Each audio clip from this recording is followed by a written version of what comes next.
Se dirige a la nación con un mensaje importante. El señor presidente Nayib Bukele. Buenas tardes a todos. Muchas gracias por asistir a esta conferencia de prensa y un saludo a toda la gente que nos está viendo, especialmente al querido pueblo salvadoreño, el cual está celebrando hoy probablemente las elecciones más importantes de su historia. Quería hacer un llamado de última hora. Son las 10 para las 4. Tenemos todavía 1 hora con 10 minutos para ir a votar. Y quería hacer un llamado a la gente que salgamos a votar. Recuerden que los que lleguen a votar antes de las 5 de la tarde, con solo entrar al centro de votación, deben de dejarlo votar. No importa si llegan a las 5 y usted todavía no ha votado, si usted está dentro del centro de votación, deben de dejarlo votar. Así la cola tarde media hora o lo que sea, si usted entró, la ley salvadoreña obliga a que lo dejen votar. Por lo tanto, tiene 1 hora y 10 minutos para poder ir a ejercer su derecho y su deber al voto y elegir lo que usted crea mejor para el futuro de nuestro país. Hay un tema bien importante. Recuerden que los buses son gratis, todas las rutas de buses son totalmente gratis, así que no hay excusas. Además, hay voto residencial, quiere decir que los centros de votación están cerca de su casa y además estamos en total seguridad, así que no hay peligro de ir a votar. Y otra cosa más es que se puede votar con DUI vigente o vencido. Entonces, si usted tiene el DUI vencido, no hay problema mientras esté elegible. Solo vaya al centro de votación que está cerca de su casa, que las rutas de buses son gratis, que hay seguridad y puede votar y ser parte de la decisión de qué es lo que queremos los salvadoreños para el futuro de nuestro país. Yo creo que es importante que como ciudadanos cada quien hagamos nuestra parte. Nosotros hemos estado haciendo nuestra parte, muchos salvadoreños están haciendo su parte. Yo he visto videos de salvadoreños haciendo colas en la lluvia, en el frío, en Nueva York, en Washington, en Maryland. Están en la lluvia, en el frío, con temperaturas de 2-3 grados, haciendo colas por horas. Ellos no tienen la ventaja de tener cerca al centro de votación. Muchos tienen que manejar 3, 4, 5, 6 horas para llegar al centro de votación. Hemos visto a los salvadoreños votando en masa en Los Ángeles, en San Francisco. Colas, aquí la cola dura 5 minutos, en Estados Unidos las colas duran 6, 7, 8 horas. Pero es por eso, yo creo que todos debemos de poner nuestro esfuerzo y todos debemos hacer nuestra parte. Alguien puede decir, no, yo dejo que otro haga mi trabajo, pero no. También es importante de que mucha gente puede decir, no, si ya ganamos, o otros pueden decir, no, si ya perdimos. Pero la realidad es que se gana con votos. No se gana con encuestas o no se gana con las intenciones, sino que se gana con votos y de la misma manera se pierde sin votos. Por eso es importante que vayamos y convirtamos la intención de un país en votos y podamos lograr varias cosas. Primero, garantizar que tengamos una asamblea legislativa que pueda continuar aprobando el régimen de excepción y que podamos seguir combatiendo a las pandillas. Los salvadoreños saben, vivieron en un El Salvador este gobierno, un El Salvador mucho mejor después de junio de 2019 cuando implementamos el plan control territorial, pero aún no vivíamos en el país que queríamos en cuanto a seguridad. Fue hasta la implementación del régimen de excepción que ahora tenemos el país más seguro del hemisferio occidental. En el 2023 cerramos con una tasa de homicidios la más baja de toda América Latina, superando a Estados Unidos por mucho. Solo Canadá tuvo una tasa más baja que nosotros, pero este año la proyección de la tasa hecha por organismos y periodistas independientes es una tasa más baja que la de que se proyecta para Canadá. Es decir, que ya en el 2024 El Salvador es el país más seguro del hemisferio occidental. Pero para lograr eso no lo hemos logrado con una receta extranjera, lo hemos logrado con el régimen de excepción y para aprobarlo necesitamos la mayoría calificada en la Asamblea Legislativa. Y como les dije una vez, si se pierde un solo diputado, no podemos aprobar el régimen de excepción y pues seguiríamos la lucha contra las pandillas, pero sin la herramienta que nos ha funcionado. Es importante ir a votar, creo que es más importante eso incluso que votar para el presidente. Claro, hay que votar para el presidente también, porque enviamos un mensaje importante de qué es lo que El Salvador quiere. Por ahí vi un medio internacional que decía, estas elecciones son un referéndum a lo que se ha hecho en El Salvador. Y, aunque no me gustó el contenido del artículo, tiene razón en el titular. Estas elecciones, pues, no oficialmente, pero vienen a ser un referéndum de lo que estamos haciendo aquí en El Salvador. Yo creo que tanto los observadores internacionales como los periodistas se han dado cuenta que estas elecciones se han hecho con total transparencia, con total tranquilidad, sin incidentes mayores que los de cualquier país democrático puede tener, y la gente vota con total seguridad, con total tranquilidad, el voto es totalmente secreto, garantizado, y al final va a ser el resultado que va a decir fehacientemente, sin lugar a dudas, qué es lo que los salvadoreños quieren.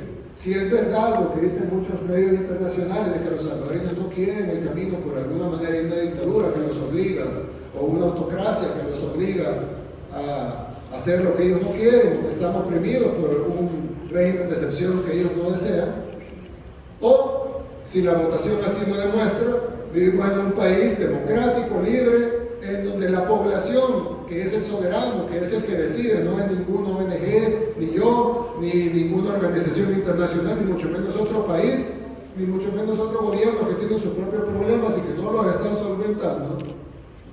La decisión está en el soberano, y el soberano nuestro no es un rey. Hay países con soberanos hereditarios, nosotros no tenemos eso. Nuestro soberano es el pueblo salvadoreño, y el pueblo salvadoreño decide qué es lo que quiere.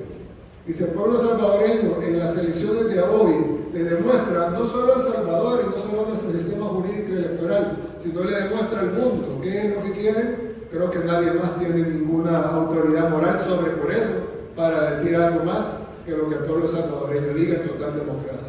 Por lo menos para los que creemos en la democracia.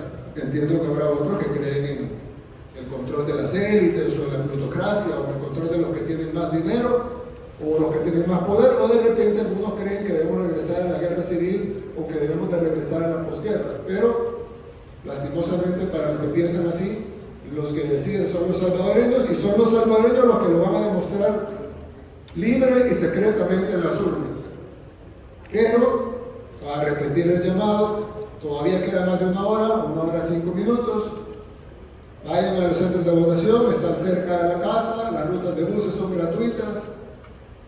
Puede votar con DUI vigente o vencido, va a ir en total seguridad, y si llega, digamos, si sale de su casa dentro de media hora y se tarda 20 minutos en llegar al centro de votación, todavía tiene 15 minutos para entrar, y si ya está dentro, así está en la cola, llega a las 5, no importa, siempre lo tiene que dejar votar, siempre y cuando ya haya entrado al centro de votación. Hagamos toda nuestra parte. Cada quien hace lo que debe de hacer, su parte en la sociedad, y los ciudadanos, una de las cosas que tenemos que hacer es un derecho, pero también un deber moral, un deber ético, un deber ciudadano, no un deber legal, porque nadie nos obliga a hacerlo, pero sí es un deber ciudadano ir a votar y expresar en el voto cuál es el camino que quiere para El Salvador. Así que les hago el llamado, salgamos a votar. Gracias. En este momento, habilitamos el espacio de preguntas y respuestas a los medios de comunicación nacionales e internacionales que nos acompañan. Buenas tardes, vamos a iniciar con las preguntas de Will Grant, el periodista del BBC. Buenas tardes, señor presidente. Una pregunta en inglés, si puede ser. Sí, claro, no hay problema. Thank you.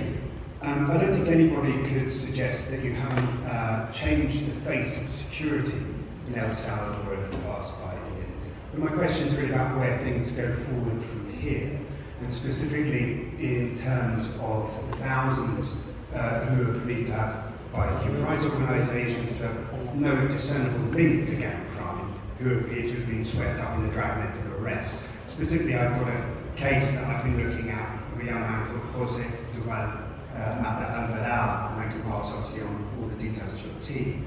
His mother was bringing food to the prison where he was at. It turns out he'd been moved to the Secot some weeks, months in fact, earlier, while she was faithfully bringing food to the prison. seems like he's completely lost in the system. And there are two Órdenes de Liberación in his name, one as recently as June last year, and yet he's simply not been released, even though the 20 days is obviously now 6 months ago, by which time he should have been out.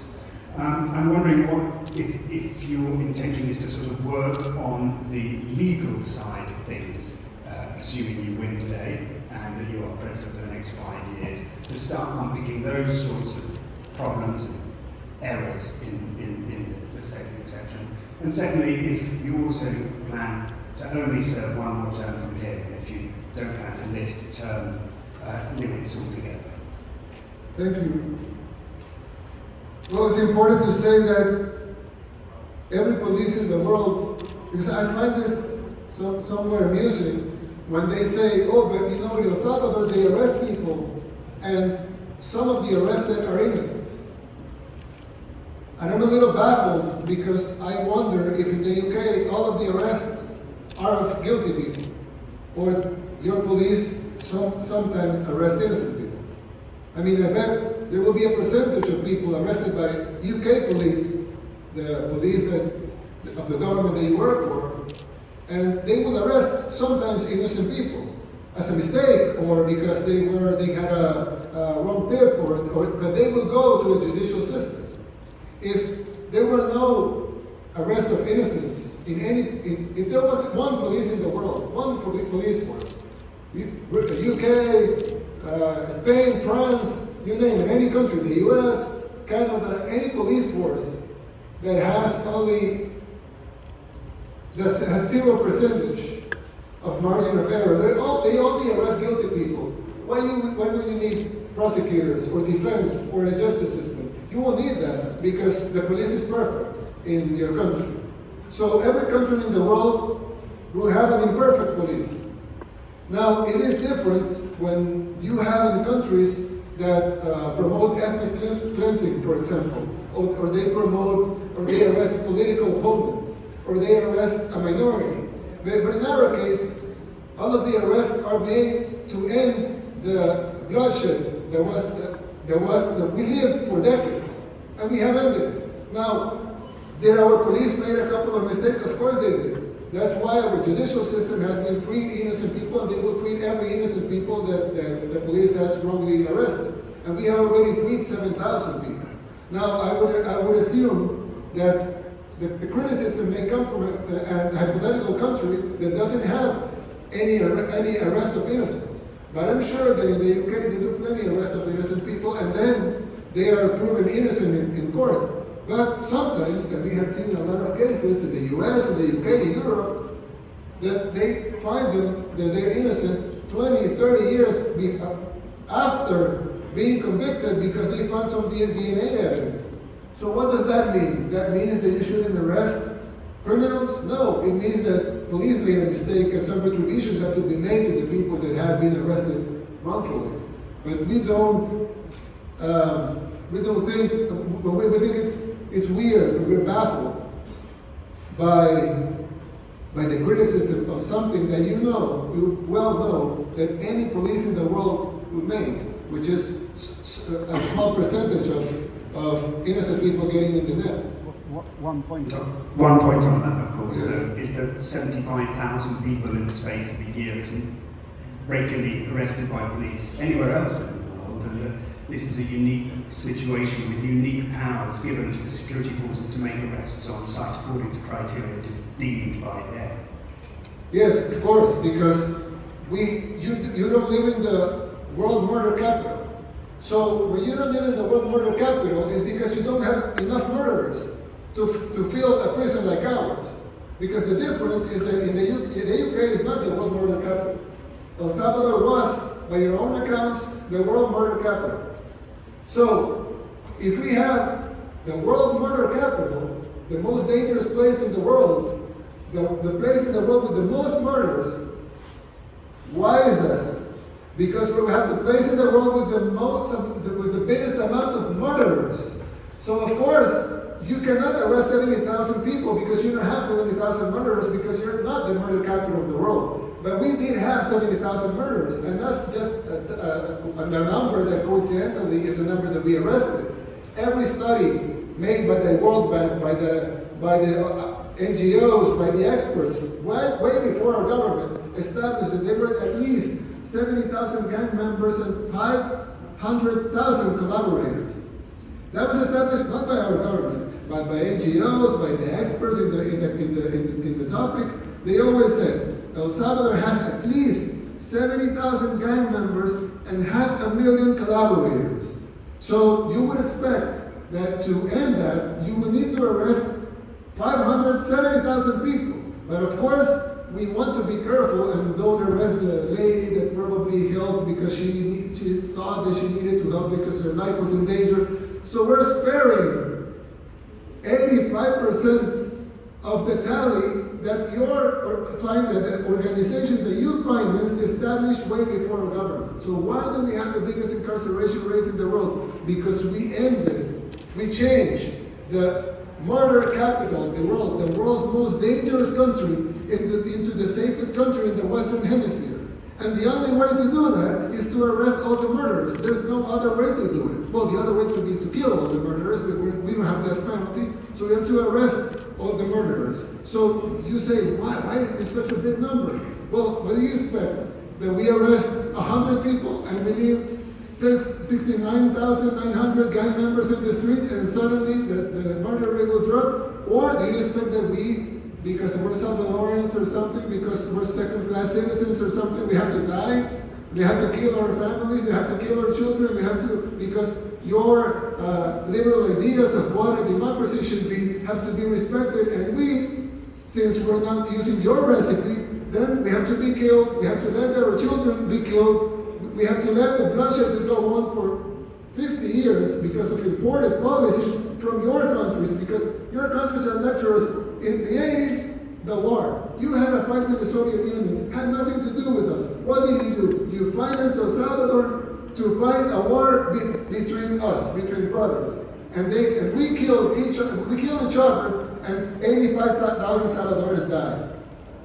After that, 1 million displaced. They went to the US, into ghettos. They formed the gangs, then they deport the gangs. Gangs come here. You send us another recipe. Law to don't arrest minors.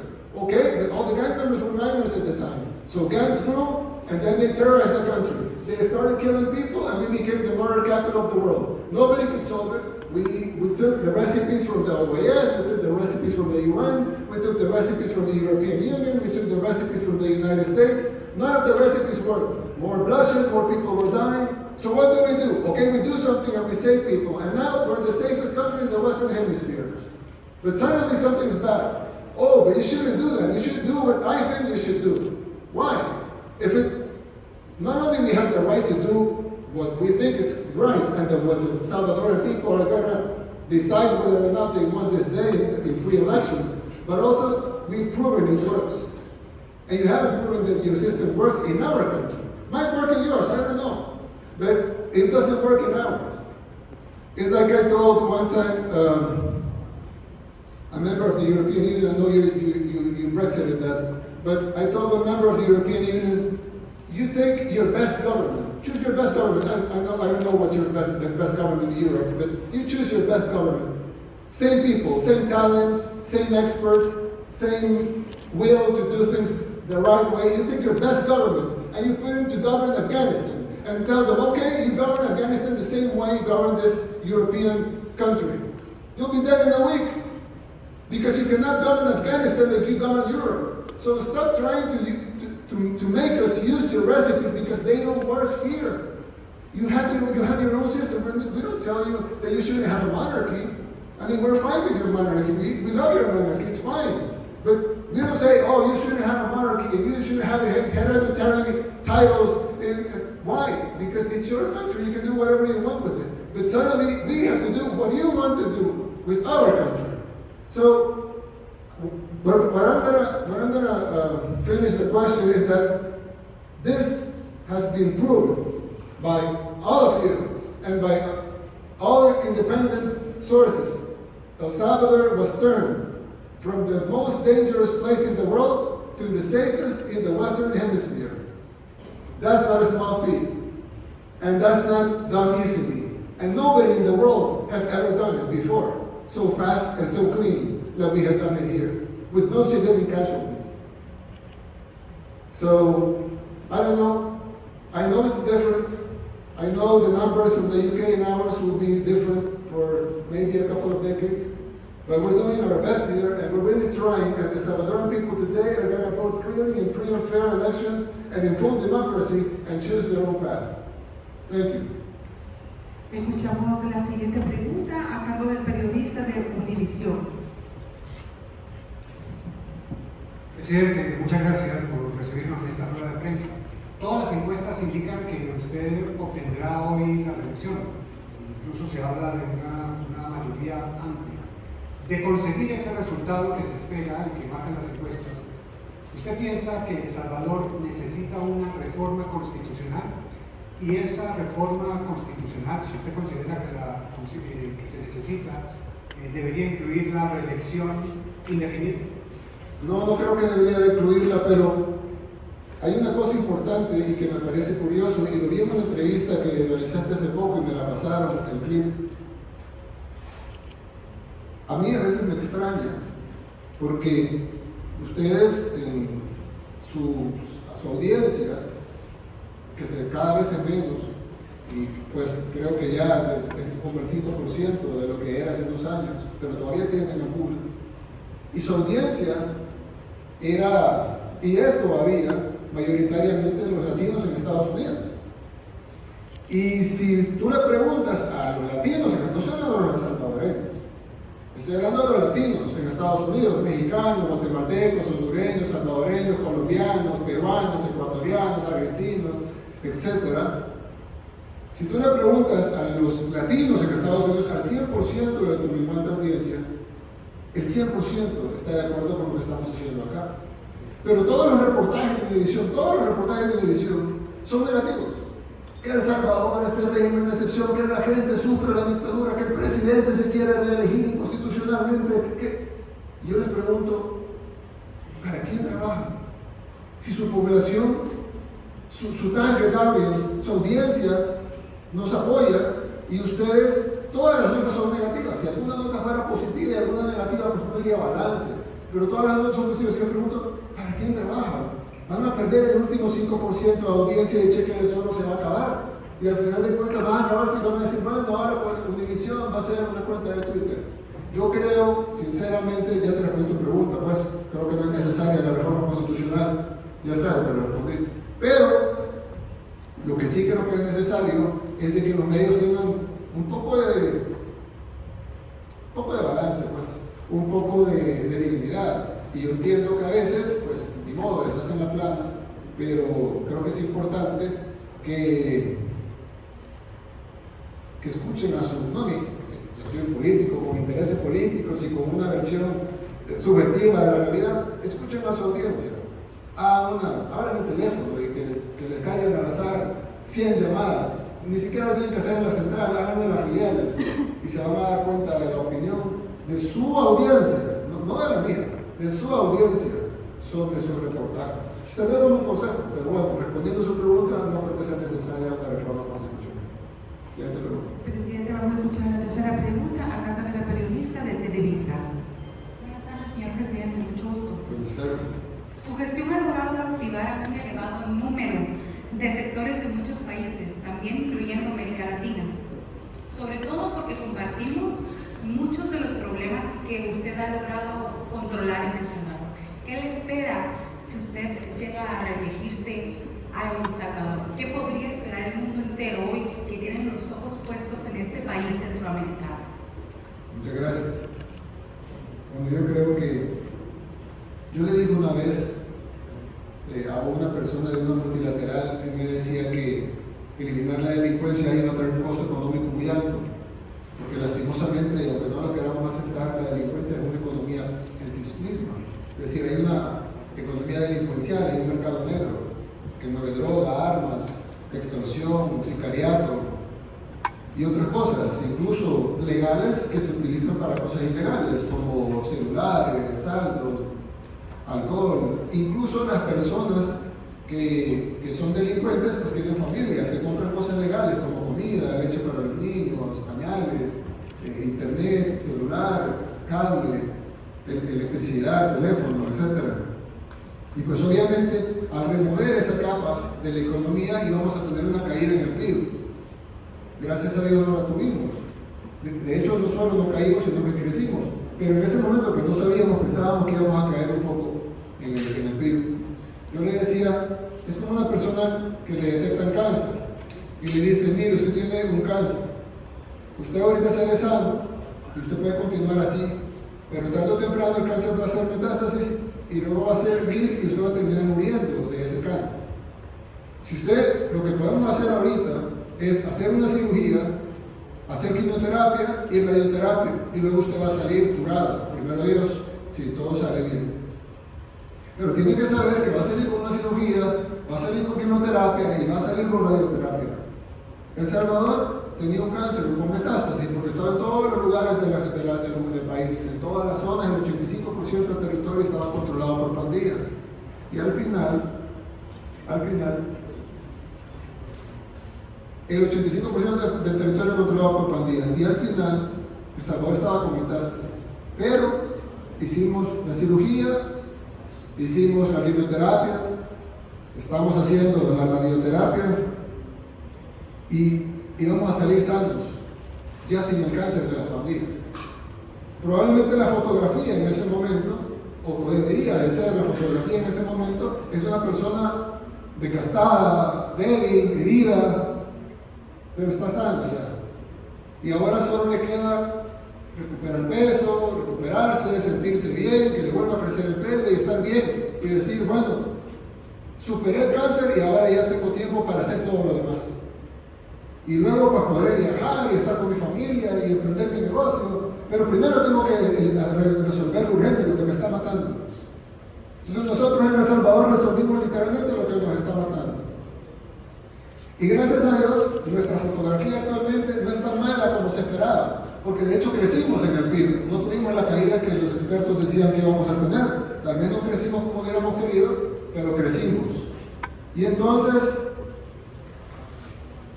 ahora yo creo que lo que viene para El Salvador es un periodo de prosperidad, porque ya no hay freno para poner un negocio, ya no hay freno para estudiar, ya no hay freno para trabajar, ya no hay freno para el turismo, ya no hay freno para los cientos de miles de salvadoreños que quieren regresar, que emigraron en su momento, pero ya tienen la solidez financiera, la tranquilidad para poder regresar a su país, a su casa, donde los invitamos y los queremos de regreso, los que puedan. Otros no van a poder regresar, pero podrán venir de turistas, o podrán venir algunos días, o podrán tener una segunda casa acá, o cuando haga frío allá pueden venir acá de verano, que bueno, aquí siempre es verano en casa. Entonces, si nosotros hemos ya superado nuestro cáncer con metástasis, que eran las pandillas, ahora solo queda recuperarnos y ser la persona que siempre quisimos ser, que nunca pudimos porque lastimosamente estuvimos importando violencia, escuchando las recetas del exterior, desangrándonos entre nosotros, y tenemos los 12 años de la guerra civil, más los 30 años posteriores, más los 10 años de la guerra civil anteriores, donde empezó realmente la guerra. Son 50 años de sufrimiento y de derramamiento de sangre que acabaron hace poco. Y entonces creo que El Salvador, después de medio siglo de sufrir, ahora es nuestro tiempo de salir adelante. Muchas gracias. Finalizamos la conferencia de prensa con la pregunta de la periodista argentina del medio de La Nación. Presidente, soy Julieta Nassau, del diario La Nación de Argentina. En el último tiempo, tanto el presidente Javier Milei como ministros de su gobierno han elogiado su modelo de seguridad como su reforma electoral. Le quería preguntar en ese sentido si usted cree que el modelo de El Salvador se puede replicar en la Argentina, y también saber cuál es su vínculo actual con Milei y si hay en curso algún tipo de colaboración o asesoramiento en cuanto a medidas de seguridad. Bueno, en primer lugar, un saludo al pueblo argentino.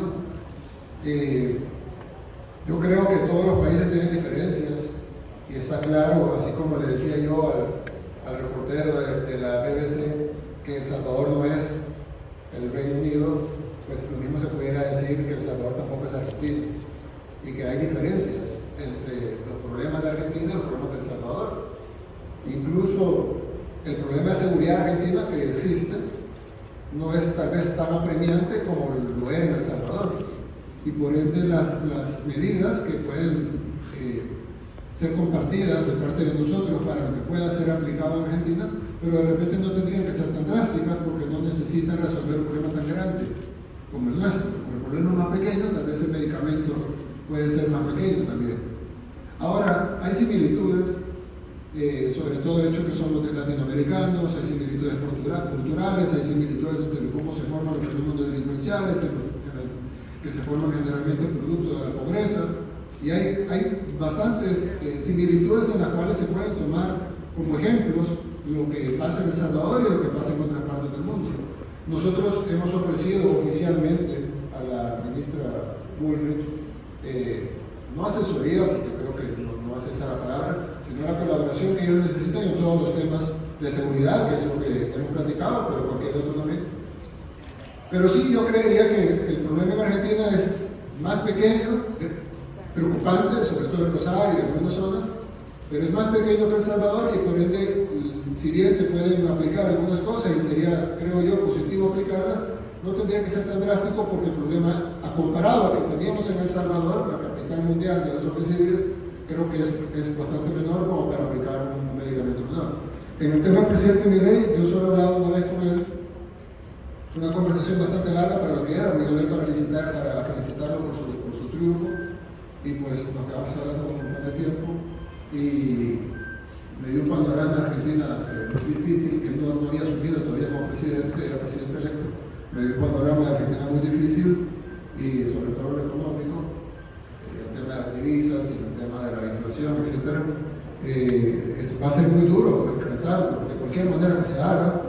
Entiendo que hay mucho talento y mucha gente muy inteligente con él, aparte de que eres una persona inteligente también, pero va a ser difícil resolverlo. Yo en lo personal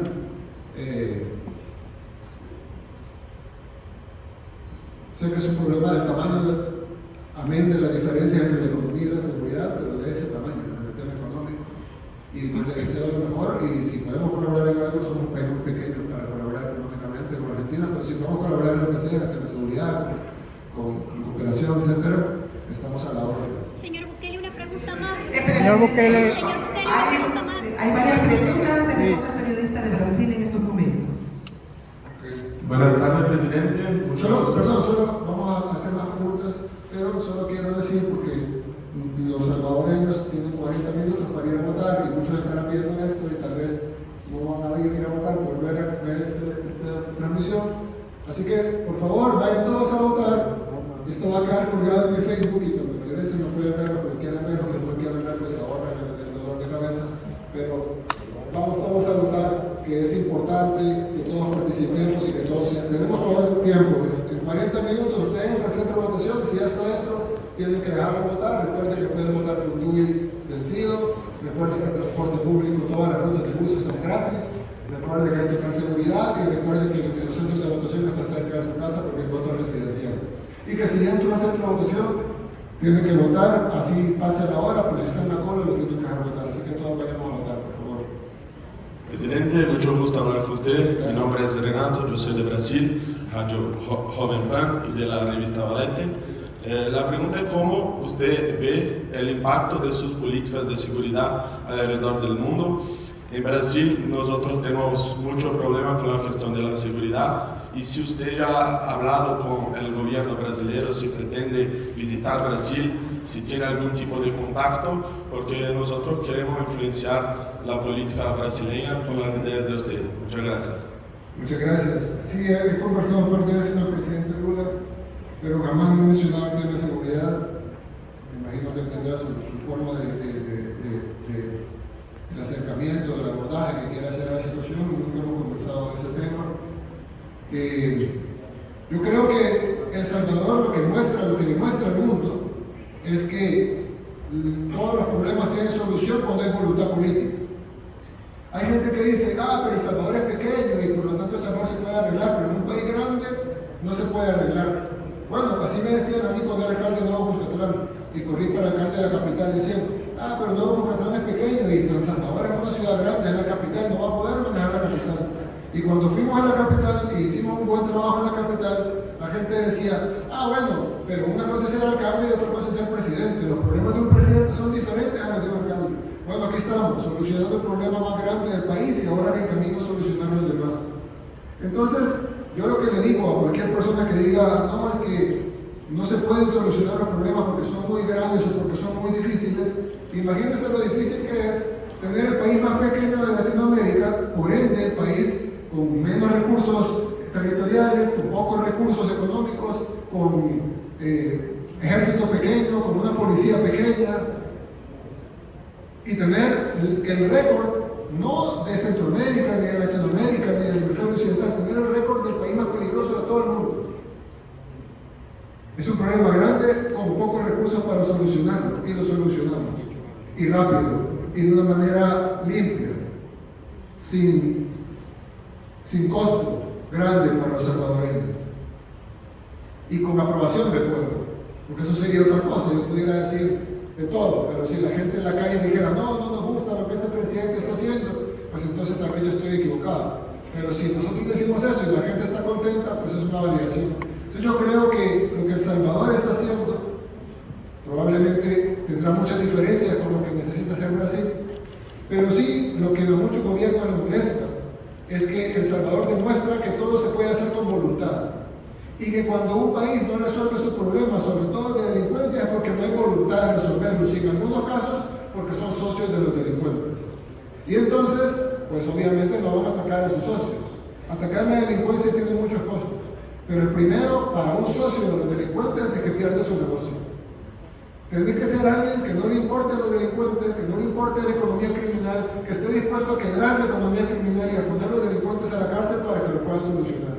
Entonces, ¿la receta de El Salvador se puede aplicar copy-paste en otro país del mundo? Lo dudo. Pero el ejemplo de El Salvador puede servir que un país tan pequeño, tan pobre como El Salvador está solucionando sus problemas con voluntad política y apoyo del pueblo. Sí, y por eso ese ejemplo aplica en Brasil y en cualquier país del mundo. Escuchamos la siguiente pregunta a cargo del periodista del periódico El País. Hola, presidente. Mucho gusto en saludarte. Su vicepresidente, Félix Puyol, ha dicho que están sustituyendo la democracia por algo nuevo. ¿Podría decirme qué es ese algo nuevo? No sé si dijo eso. Tendría que... El New York Times. Tendría que escuchar la grabación. Yo no le creo nada al New York Times, nada. Pero bien, te voy a decir lo que digo yo. Ya lo que diga él se lo voy a preguntar a él. Yo no soy el vicepresidente. Nosotros no estamos sustituyendo la democracia, porque El Salvador jamás tuvo democracia. Esta es la primera vez en la historia que El Salvador tiene democracia. Y no lo digo yo, lo dice el pueblo, que la definición de democracia, la real, no la inventada por las élites, es demos y kratos, el poder del pueblo. No dice la élite o la ONG o el periódico Lo País, no, dice el poder del pueblo, demos kratos. El pueblo, demos, que tiene el poder, kratos, dice queremos un régimen de excepción, queremos la política de seguridad del presidente. Y hoy en unas horas vamos a saber si quieren que continúe este presidente y vamos a saber si quieren que continúe o qué configuración quieren de la Asamblea Legislativa. Ellos pueden decidir en una Asamblea Legislativa balanceada, pueden darle mayoría a la oposición, pueden darle no la mayoría ni la mitad, pero una minoría que les sirva para bloquear algunas cosas como préstamos o elección del fiscal general o elección de magistrados de la Corte Suprema de Justicia. O pueden elegir a un presidente que ya saben cómo trabaja, y pueden elegir también a una Asamblea Legislativa con una configuración todavía mayor a la actual, a favor de lo que el gobierno está haciendo. Si el Demos, con su kratos, dice que eso quiere, eso es democracia.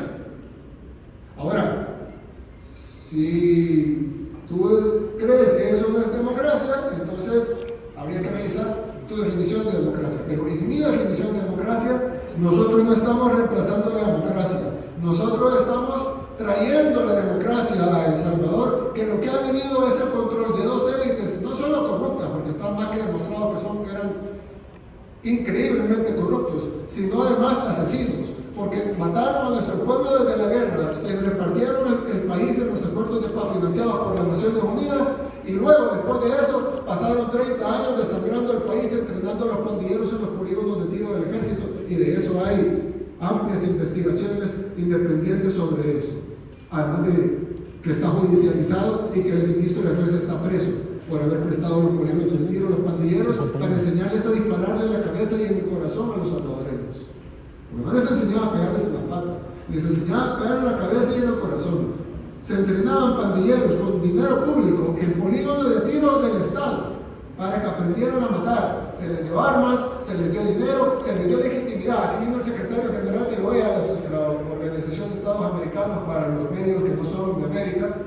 Vino el secretario general de la OEA a abrazarse con los pandilleros, a decirles que ellos tenían que tener legitimidad y a darle la posibilidad de convertirse en partido político. Entonces, esa es la democracia. Democracia. Pero eso no tiene nada de democracia, eso es lo que a ustedes le han puesto democracia, que lo único que tiene es que no es democracia. Es el sufrimiento del pueblo a través de las élites.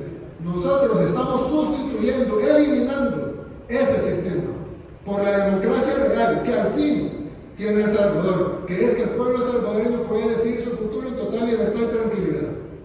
Y con la seguridad de que no te van a matar en la calle, ni te van a robar tu cámara, ni va a venir un policía y te la va a quitar. Porque aquí, como pueden ver todos los periodistas son libres de grabar, de preguntar, de ir a donde quieran. Es más, dice Google, la cárcel es de Bukele, pero son los únicos periodistas que entran a las cárceles de Bukele, porque en otros países no permiten entrar a las cárceles, y a los que permiten entrar a las cárceles, de repente, cualquier país de Latinoamérica, ¿cuántos periodistas muertos, cuántos periodistas presos? En El Salvador, ningún periodista muerto, ningún periodista preso, ustedes andan totalmente con total libertad. No sé, es como que ustedes no quisieran creerle a sus ojos y quisieran creerle a lo que viene de Europa. En una oficina, alguien escribe una cosa, en el ordenador, como le llaman ustedes, se las envían al celular, ¡pum! El Salvador es dictadura, la gente está oprimida, los periodistas no pueden hacer su trabajo. Sí, señor, pero usted ve que no es dictadura, que la gente está votando en democracia, ve que la gente no está oprimida, le pregunta a Pablo, no, yo no estoy oprimida, estoy feliz. Voy a ir a preguntar a otro lado, va a preguntar a otro lado, a una comunidad, estamos felices. Ve las elecciones libres, el presidente gana con un montón de votos, la gente elige una mayoría inédita en la historia de la democracia moderna. No, pero aquí dice que es dictadura. Y que los periodistas no podemos trabajar, pero tú puedes trabajar y todos los demás. Y entonces tú le preguntas a tu compañero, ¿ustedes pueden trabajar? Sí, todos podemos trabajar, pero aquí dice que no podemos trabajar. Voy a escribir que el periodismo está acechado en El Salvador y que no puede trabajar. Yo de verdad no sé ¿qué les metió en la cabeza? Cosas que ustedes con sus propios ojos, es decir, si tienen un respeto por su profesión, vean con sus propios ojos, agarren esos micrófonos, esas grabadoras, esas libretas, vayan donde la población, pregunten, apunten la respuesta, consignen eso en el periódico, peleen en la mesa editorial que se lo publiquen y que sea la realidad de lo que ustedes vieron en El Salvador. Pero vienen a El Salvador, tomen la fotografía, en un caso yo estaba haciéndole así, que había alto, bajo, me tomen la foto así y me ponen como que soy Hitler. Es decir, yo lo que digo es, ¿cuándo va a regresar la dignidad del periodismo, por Dios? Yo admiraba el periodismo hace 30 años. Gracias a Dios no me dediqué a eso, porque es increíble cómo les han destruido la independencia mental. No pueden ver la realidad que tienen en los ojos. Aquí están en El Salvador, en total libertad, caminan por la calle en libertad, le preguntan a la gente en libertad y van a consignar en su periódico, estoy seguro, que El Salvador vive en una dictadura, que no hay democracia y que el periodismo es perseguido. No sé qué decirte. Continuamos con la siguiente pregunta a cargo de la periodista independiente Berberena. Elena Berberena, periodista independiente, periodista española, Nayib Bukele, muchísimas gracias. Precisamente a colación sobre todo lo que está diciendo, la verdad es que permíteme que corrobore también esto que le he llamado país y el país. Como periodista española lo puedo decir, soy independiente precisamente por eso que usted está diciendo.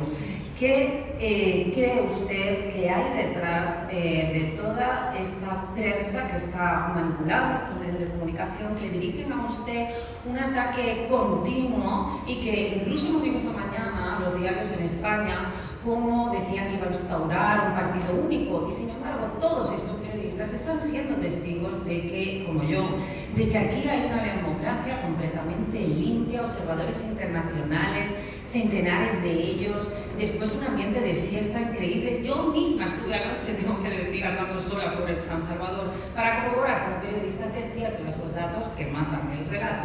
Y quería preguntarle, ¿qué cree usted, Nayib Bukele, que hay detrás de todo esto? ¿Por qué no se fijan en esos datos? ¿Por qué el periodismo ha muerto? Bueno, ya ven. Claro, es que es difícil aceptar que te han lavado el cerebro. Y les ha de doler cuando tú decís eso. En el fondo saben que es verdad, pero no pueden aceptarlo, porque significaría aceptar que su trabajo es engañar a la gente. Hay una razón que veo yo nada más. El Salvador no es un país grande, no es un país rico, no es un país con grandes recursos naturales. Tenemos un país hermoso, playas, pero no tenemos petróleo, no tenemos grandes minas de oro o de diamantes. Y entonces, ¿cuál pudiera ser el interés? Pero está claro que hay un ataque orquestado de muchos medios internacionales. Entonces, yo sinceramente creo que el problema de El Salvador es que ellos tenían un plan para todos nuestros países y les ha funcionado perfectamente en Ecuador, les funcionó perfectamente en Colombia, les funcionó perfectamente en muchos países. Y todos los países fueron cayendo. Mira la realidad de Chile. Chile para nosotros era el país del sueño de Latinoamérica, era el país más desarrollado de toda Latinoamérica, el país que estaba a un paso del primer mundo. Y mira cómo va ahora, un país tan pulcro, precioso como Chile, cómo está cayendo. Y cuando vemos eso, el plan estaba funcionando perfecto. Meter estas ideologías totalmente sin sentido común, estas soluciones como, hay criminales, ya sé, quitemos las leyes contra los criminales, hay mucho crimen, quitemos los fondos a la policía, hay mucha droga, repartamos droga a los jóvenes. Es decir, pareciera como que todo lo que se tiene que hacer se decide hacer al revés. Pero claro, tontos no son. Entonces ellos saben escribir motivaciones y argumentaciones por los cuales esas políticas que no tienen sentido común son buenas. Y se las lograron meter a la ONU, a la OEA, a las ONG, financian ONG, medios de comunicación, y empezó a funcionar y la gente empezó a aplaudir porque ni modo. O a aguantar, o a reclamar como tú y ser despedida por reclamar. Y entonces, de repente, viene el país que nadie da un centavo por él, el país más pequeño, el más peligroso, el más desahuciado de toda América, y de repente demuestra que se puede, que con las políticas contrarias a las que ellos aplican se puede resolver el tema más grave, el problema más grave que teníamos acá. Y luego, cuando crezcamos económicamente, cuando arreglemos la salud, cuando arreglemos la educación, cuando crezca el turismo, cuando crezca nuestra economía, entonces, ¿cómo le van a decir a esos pueblos? No, sigamos aplicando estas recetas sin sentido común, porque aquel país que nadie da un peso por él, que aplicó las recetas que nosotros no aplicamos, que nos dijo que estábamos equivocados y tenía la razón, también está equivocado. Entonces el problema de El Salvador no es el país en sí. El problema de El Salvador es el poder del ejemplo. Si un país sin recursos, un país tan pobre, un país tan pequeño, un país tan, no para mí, pero para ellos, tan insignificante, puede demostrarles que las cosas se pueden hacer si hay voluntad y sentido común, y si se rechazan todas estas ideologías que no tienen ningún sentido, entonces se les cae su narrativa y ellos viven de la narrativa. ¿Cómo pueden soportar esto? Es decir, en el fondo debe de doler mucho y deben de trabajar para destruirlo, porque permitir que El Salvador salga adelante es una bofetada a sus ideologías y es una bofetada a todo lo que ellos tratan de hacerle creer a sus poblaciones, y que sus poblaciones ahorita mismo en España están sufriendo por culpa de la aplicación de esas ideologías. Continuamos con la pregunta de la televisión pública japonesa. Hi, NHK from Japan. I would like to ask, do you think the concentration of power to the leaders is inevitable in Central American countries, which has experienced so much of the political turmoil and violence? I would like to know what you think about it. Sorry. Can you explain can you rephrase the question, please? So do you think more concentration of power to the leaders is inevitable, which kind of gets criticism from the Western countries as well? Yes. Do you think that is inevitable? I don't know what's the solution in other countries, but I do know that common sense solutions bring solutions. So we have here we have applied common sense solutions. That meant giving more power to the leader. I don't know. It might mean in giving more power to the police in a certain exception time for a certain exceptional task. But at the end, I do think that a well-established democratic state is better for the long-term health of our countries. So I don't know if a certain exception for a certain exceptional time must be made to solve a problem, which a problem has to be defined. The time frame has to be within the scope of solving the problem. And so in those cases, I think that yes, we might give some extra powers. We have seen that we saw that in excess in the pandemic, for example. So we have seen liberal Western democracies giving more power to the leaders in order to, according to their opinion, apply the necessary pressure to solve an urgent problem in a specific time frame. Presidente, para la televisión de China, presidente, para la televisión de China, por favor. Sí, me tengo que ir porque van a cerrar las urnas. Por favor, solo para China. Por favor, señor presidente. Las intervenciones de los medios de comunicación. Damas y caballeros, presenciamos en este momento el retiro del señor presidente Nayib Bukele y la señora primera dama Gabriela Bukele. Para China, señor Agradecemos a los presidente. medios de comunicación por la emisión y transmisión de la conferencia de prensa el día de la elección presidencial y diputados de la República de El Salvador.